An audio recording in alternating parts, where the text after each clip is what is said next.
Howdy folks, welcome back to War Thunder with the mighty Jingles, and as you can see I've got my hands on a new toy.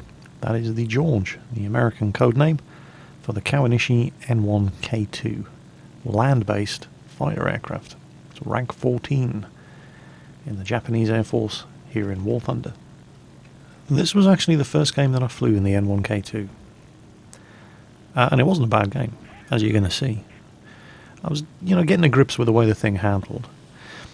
It's a bit of a departure from the other Japanese aircraft. The other Japanese aircraft, the Zeros specifically, up to this point, are all very light, very manoeuvrable, very fragile, carrier-based aircraft. The Shiden Kai was not. It was a land-based fighter. And at the time this thing was introduced and put into service, well, the Japanese Navy didn't have that many carriers left. And the fighting was closer and closer to the Japanese home islands. And so the Japanese Air Force were looking more and more into land-based aircraft rather than carrier-based aircraft, and this is what they came up with. And it was bloody good. Easily as good as anything the Americans had to throw against the Japanese. As good as the Corsairs, as good as the Hellcats. And it came as a big surprise to American pilots when they first ran into this thing. It wasn't completely different from the Zeros, however. It was still one of the best dogfighting aircraft of the war. As this BF-109, who has a massive hard-on for me throughout this entire game, is about to discover. Now bear in mind this is my first game, so I'm still, getting used to it. So this BF-109 and I start doing the scissors on each other, and we're getting dangerously close, and I am not interested in colliding with him. So I change things up a little, and I've been pumping the 20mm cannon shells into him. And the one thing that I noticed very early on about this thing, and bear in mind this is the arcade flight model, it's not quite the same in historical, is that it doesn't seem to bleed speed off when you're putting it through high G turns like this, standing on the elevators to bring that nose around faster. I'm actually maintaining, or sometimes even increasing, my speed. Now I don't expect it to perform the same as that in historical, and we'll see some of that later on. But in arcade, this thing seems to be very, very powerful. So I shot that BF-109 down, but don't worry, he'll be back. And there's another BF-109G, and there's my second kill. So I put it into a split S to turn myself around and gain some more altitude into the bargain, and I'm considering my options here. Do I go for a landing and repair? I am pretty beaten up. Nah. Got two of our guys bouncing an LA-7 down there. And there's that guy in the BF-109 again. He's jumped into another one, and he's coming straight back for me. And I had been spotted in chat, and things do start to get very hot, and I eventually have to abandon the match because it ended up being 15 people against me rather than 15 against 15, which isn't unusual. Here he comes. And break.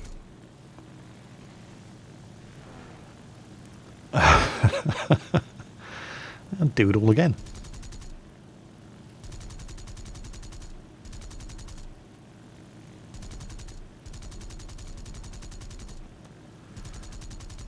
Riddled him with cannon fire.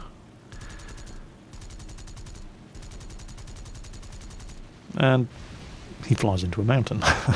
So he's just lost two aircraft trying to shoot me down.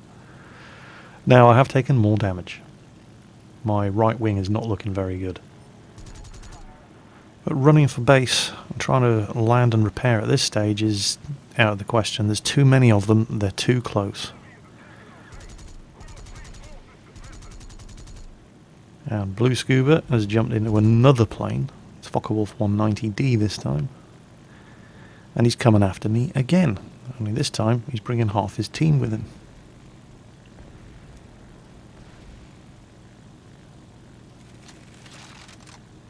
Lag 3? Really? Going after an N1K2 in one of those? Okay.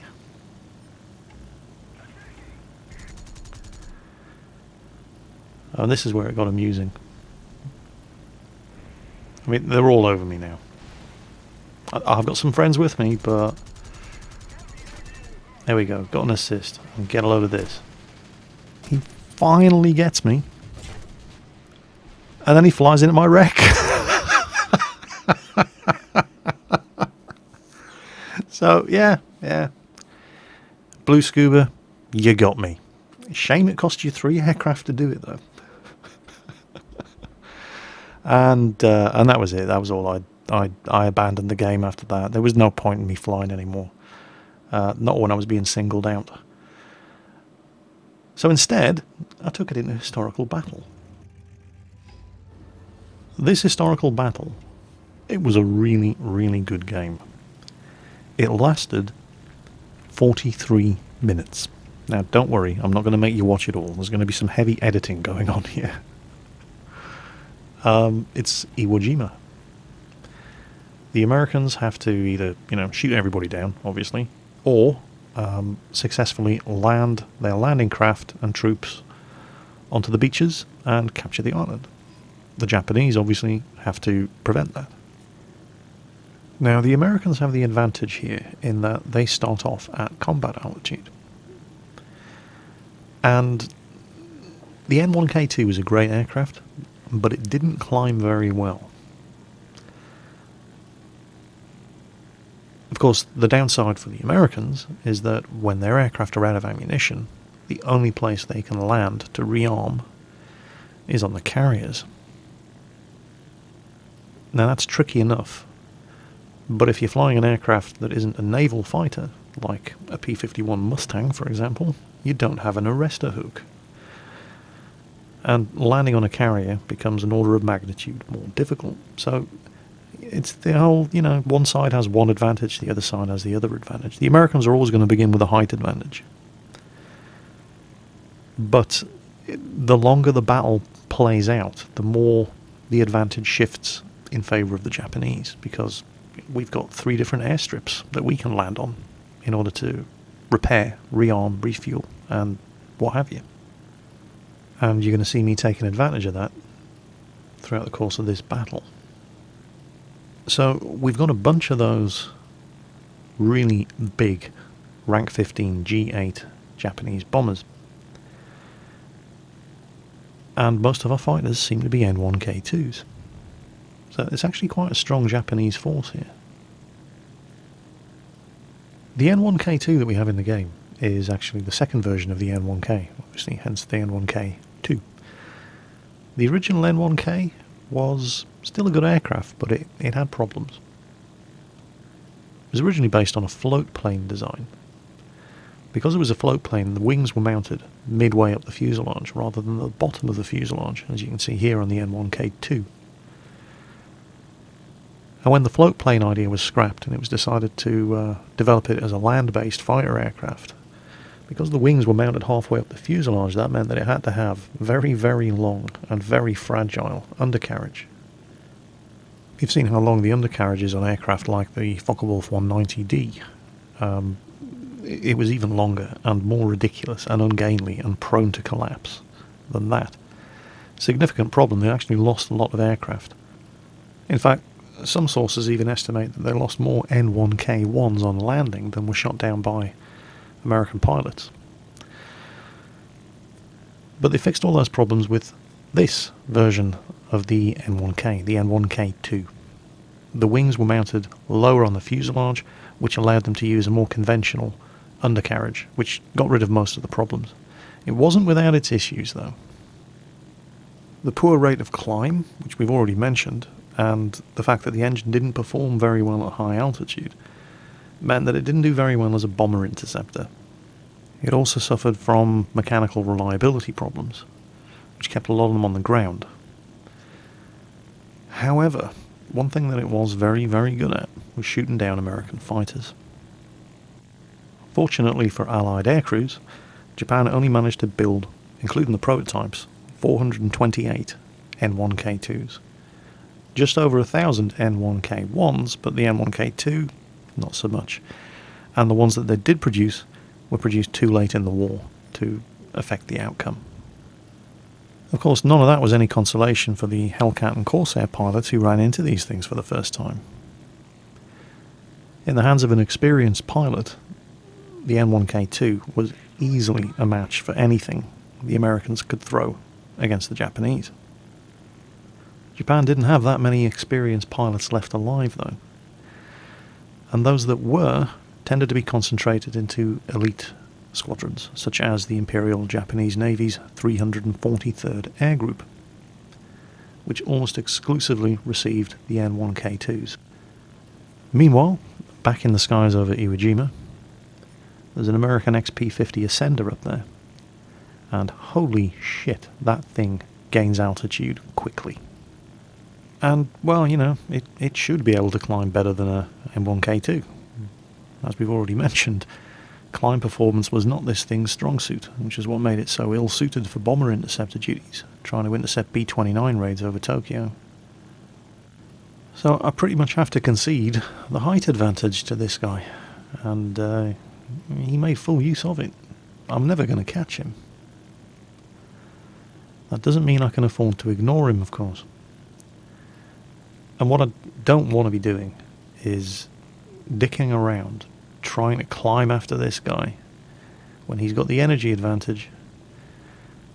And when you're climbing, you're low on speed, you're low on maneuverability. It's just, he's playing with all the cards at the moment. So instead, I keep an eye on him.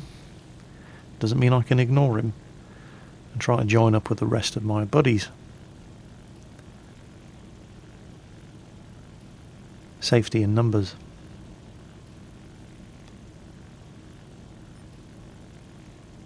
And I take my eye off the ball for just a second. And here he comes. Got to brake, go evasive. The instructor's fighting the controls. He doesn't hang around. I turn around on him and he's already miles away. Built up the speed in the dive, put his shots in him, he did his damage, went back vertical. No chance of catching him. Luckily for me, I saw him coming just at the last second. I managed to avoid most of his fire.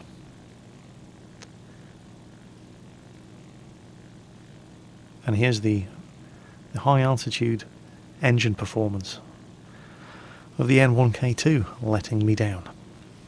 The Ascender was very, very appropriately named. It seems to fly very, very well indeed at high altitude. But now I've got a friend with me. Now, he's also in an N1K2 and he's also going after the Ascender, and it seems that I must have been just doing this wrong. Far too steep an angle of climb. Because he's catching up with the Ascender and I'm not. Although the Ascender has a significant height advantage over him, whereas I've at least managed to even out the altitude, so yeah, who can say. So while I'm trying to catch up, we're just going to skip ahead. And it turns out the Ascender was heading that way because he had friends too. There's an F8 Bearcat heading in. And unfortunately, my wingman has gone too far ahead. P-51 coming in from behind us as well. And we're all strung out in a long line. So that N1K over there. Oh, he's got him. Good shooting, Tex. So, time to make a choice. The two of us gang up on that F8, or do I keep my height advantage, let him chase the F8 down, and I cover him from this P-51? And that's what I initially decided to do. He's committed to chasing after that Bearcat. But that P-51 is still a... Screw it. Let's go 2-on-1 instead of two different one-on-one fights. Check the old scoreboard, see who's still flying. One eye on the radar, and it doesn't look like the P-51's coming after me. Where's he gone? We've got somebody else up there anyway to take care of the P-51, so bring it around. And let's build up some speed and dive on this Bearcat. Now the thing you have to bear in mind, when you're in a high-speed dive like this, your aircraft does not maneuver very well at all. Also, this is historical battles. I've suffered airframe damage. One of my wings is not looking very good. I need to be really careful I don't pull too many G-forces here, or I could very easily snap the wing off. Bearcat's turned. I don't want to get into a head-on with him. Oh, there's a B-24 down there as well. Looks like the Bearcats. Here he comes. Nope, missed him. Rather than trying to get into a turning fight, I'm going to keep heading this way and get some shots in on this B-24. And I'm doing this for a couple of reasons. Despite... oh, killed one of his gunners. Despite the fact that the N1K2 is a very good dogfighter, I'd built up a lot of speed in that dive. If the Bearcat wanted to turn on me, well, he's going to have to turn. That's going to cost him speed, and I have a wingman on his ass. And the Bearcat did take the bait, and he did turn and come after me. But because I had maintained all that speed in the dive, that allowed me to turn on him, and it was risky, it was a head-on, and he did hit me with his 50 cals, but he's dead, and I'm not. And I am right next to an airbase, where I can land and repair my damaged wing, fuselage, and engine. But first, I still have ammunition in my cannons, and there's a B-17 coming in. So, you know, may as well use it.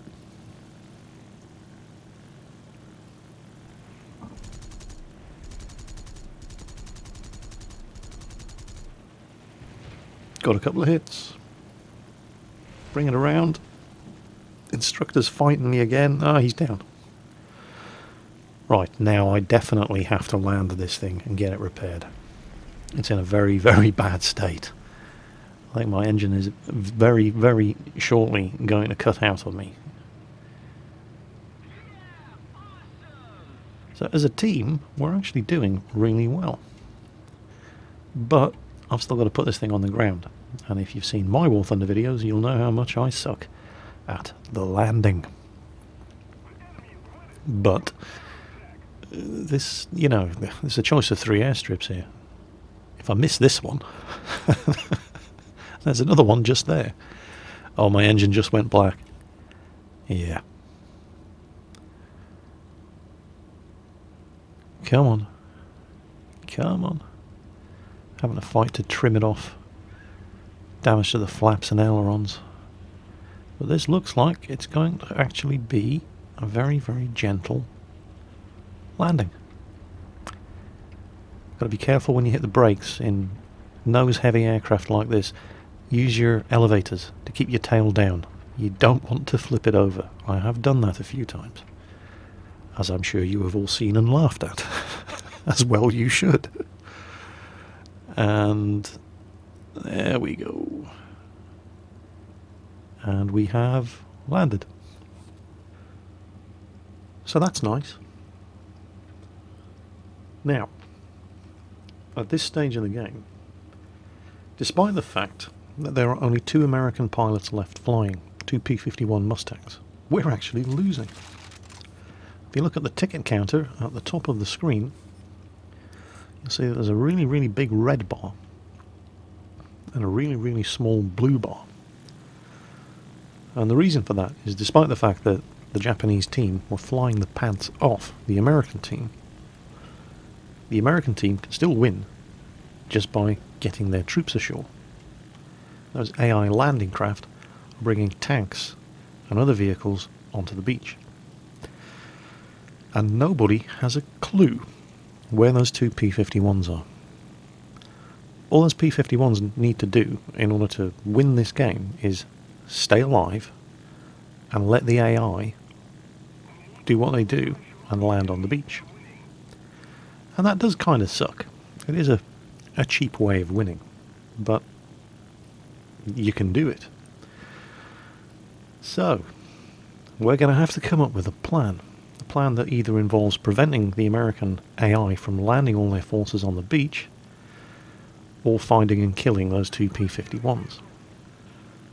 Plan A, finding and killing the two P-51s, is going to be a lot harder to do than you might imagine, despite the fact that we actually outnumber them probably something like 3 or 4 to 1.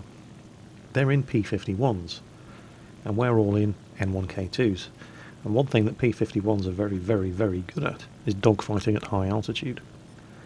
And they're, at present, even though we haven't found them just yet, 5 kilometres above us, over to the northwest, I think it was. Now, while our Japanese fighters can't do a thing about the cargo ships, destroyers, or the battleship, what we can do is kill the landing craft. And so, that's exactly what I suggest to the team. Now, initially, one of our pilots is a bit... I didn't realise at the time that he was one of the G8 bomber pilots. And he was concerned about anti-aircraft fire from the destroyers, as well he should be. So I suggested, not realising he was a bomber pilot, stay below 100 feet. So, are you stupid? Actually, yes. I didn't realise you were flying a bomber. For the fighters, staying below 100 feet altitude, or thereabouts, it doesn't make you immune to flak, but it makes it much more difficult for the flak to hit you. And it also makes it easier for you to hit the landing craft. The added benefit is that as soon as the American pilots see the chat messages popping up, letting them know that their landing force is being decimated, it's going to force their hand. You can stay at high altitude, avoiding the fight, and you're going to lose. And it forces them to come down and fight us. That's the theory anyway. Of course, the downside is that even if the plan is successful, we're going to have P-51s diving at us from high altitude out of the sun. Now, I never said it wasn't a risky plan, but it's the best plan we've got, because the alternative, bearing in mind these two P-51s, if they have any sense whatsoever, are going to be flying together. And so far they haven't struck me as stupid players. So they're going to be flying together, and in order to find them, we're going to have to split up, climb to altitude, making ourselves slow and vulnerable while we do it, and then bump into two P-51s.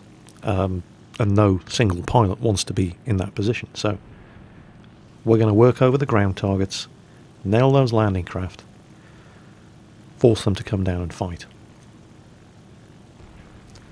And it's less boring. We're still killing stuff. We're firing the guns. We're racking up more credits, more XP. So, it's a win-win as far as I'm concerned.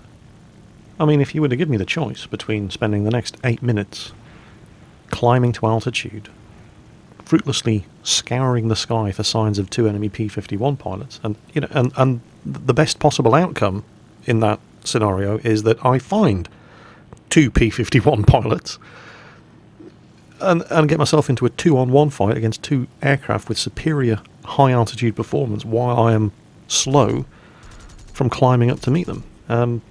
And that's the best possible outcome. Or I could spend the next 5 minutes shooting stuff up. And so I'm going to spend the next 5 minutes shooting stuff up. If the P-51s want to fight, they can come down and do it here. If they don't want to fight, fine. Carry on hiding in the clouds. We'll clean up your landing force. We'll win the game. Either way, the advantage is ours. It's all going to depend on how good those two P-51 pilots are.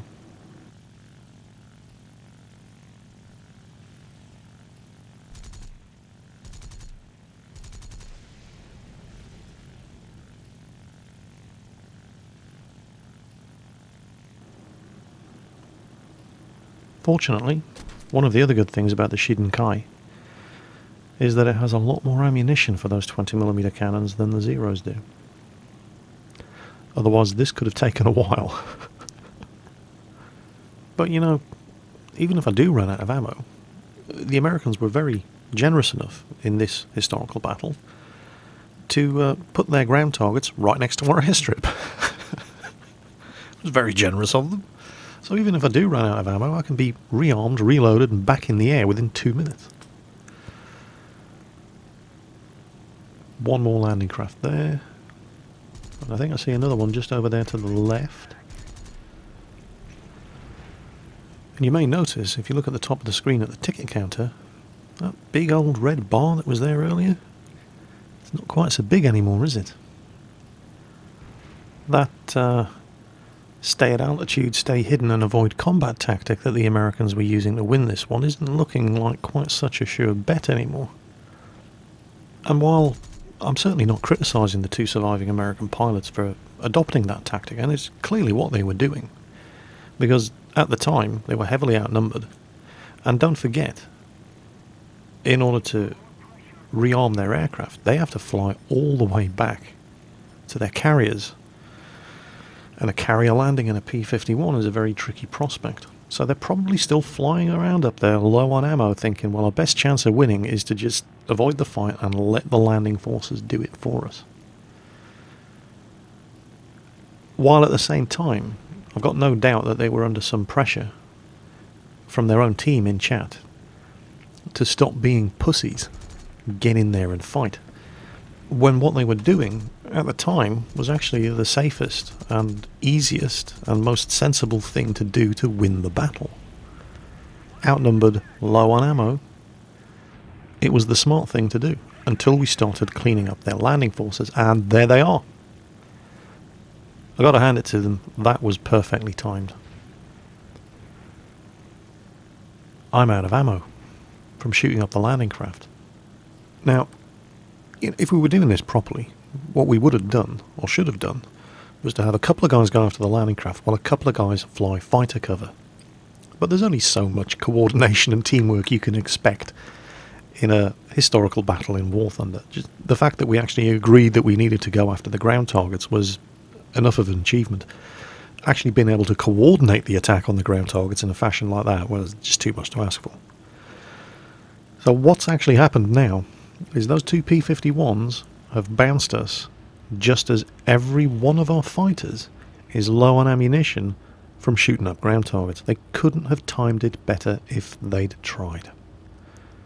And now they've got the perfect opportunity to bounce a whole bunch of practically defenseless Japanese fighters trying to land, rearm and get back up in the air again.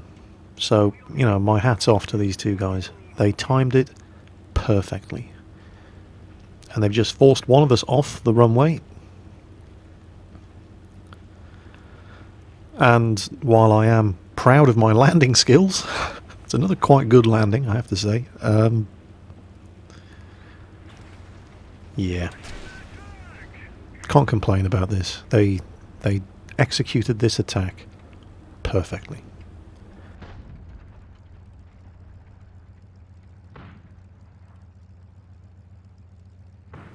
I suppose I could have stayed airborne and faked an attack on them, let them think I actually had ammunition in my cannons to give the rest of my team time to land and rearm and then come to my rescue, but I didn't, and they got me.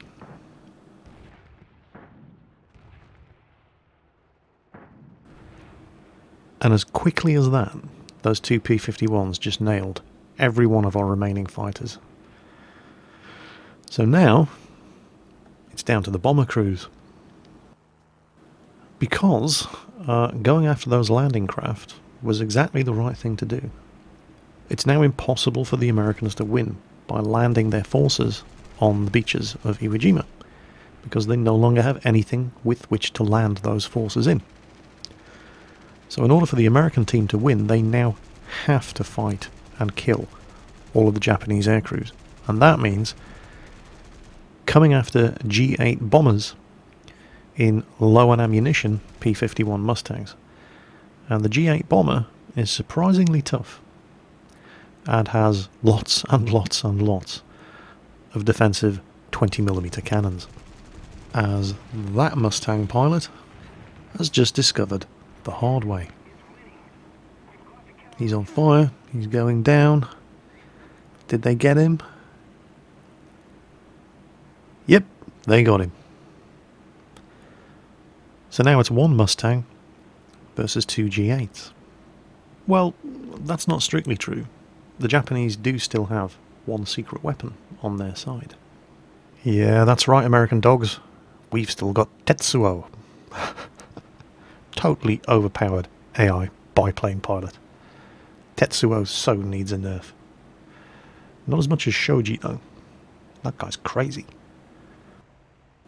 So, I'm going to cut a very long story short here, because our two intrepid G8 Shiden pilots, Pancakes and Rambo 20, kept this going for the next 15 minutes, playing cat and mouse with Candide, the lone surviving P-51 pilot, who, it has to be said, all three of them displayed exceptional skill and patience. These two bomber pilots worked together so well.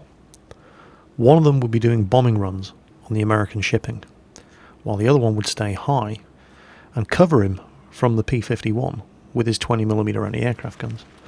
As soon as one bomber had expended his bomb load, the two of them would fly back to Iwo Jima.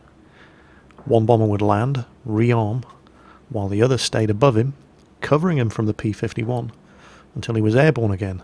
Then they'd swap positions and just keep doing it over and over and over.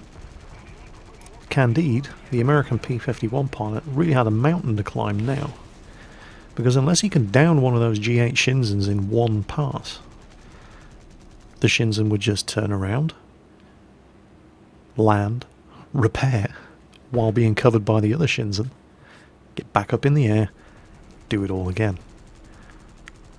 And every time he made a run and failed to shoot one of these bombers down, his aircraft's taking more damage, and he's expending more of his precious ammunition.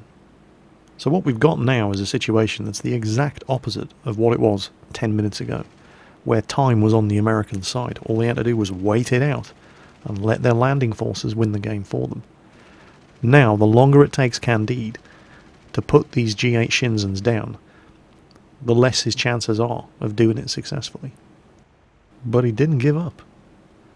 Nothing but respect for everybody who was left flying at the end of this game. Pancakes, Rambo 20 in the G8 Shidens, Candide in the P-51, who had a mountain to climb, and the end was inevitable. But he went down fighting. And that was one of the most enjoyable, entertaining, good-natured, and probably longest historical battles I've ever played in War Thunder. My thanks, respect and admiration to everybody on both teams involved in that game. It was fantastic. And the chat was hilarious. Everybody who played that game had a fantastic time. And I'm very, very happy to have been a part of it. Thanks, guys. Of course, with 47,000 lions and 72,000 XP earned, you could probably argue that it's not the most profitable way I could have spent my evening playing War Thunder, but you can't put a price on entertainment, especially not when it's free to play. Take care, folks. Watch your six. I'll catch you next time.